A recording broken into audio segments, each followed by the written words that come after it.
R32 gas যদি leakage হয় তো সেই ক্ষেত্রে রিফিল করা উচিত না তাতে পুরো গ্যাস ফেলে দিয়ে নতুন করে গ্যাস শেষ করা উচিত? এই দেখুন এখানটা লিক আছে, এই যে পরিষ্কার বুঝে যাচ্ছে, এই তেলে ভর্তি আছে। তো এটাকে কি করবো, যে তেলটা তবু আমরা বন্ধ অবস্থায় দেবো, লিকটা চেক করে নেবো যে লিকটা কনফার্ম নিচেরটা আছে না উপরেরটা আছে। নিচেরটা শুকনো আছে, নিচেরটাতে নেই, ওটা উপরেরটাতে আছে।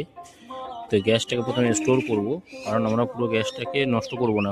R32 গ্যাস পুরোটা না মানে উড়িয়ে নষ্ট না করেও গ্যাস অ্যাড করা যায়, কিন্তু এখানে 410 হলে গ্যাসটা অ্যাড করা যেত না। গ্যাসটাকে পুরো ফেলে দিয়ে আবার ভ্যাকুম করে আবার গ্যাস শেষ করতে হতো।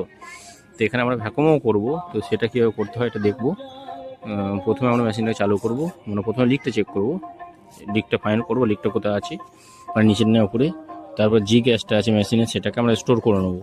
স্টোর করে নেওয়ার পরে আমরা সেই লিকটাকে ঠিক করার পরে ভ্যাকুম করে তারপর আবার যে গ্যাসটা দরকার সেই গ্যাসটা অ্যাড করব। সে রিফিল ভিডিও দেখতে চাইলে চ্যানেলকে ফলো করো।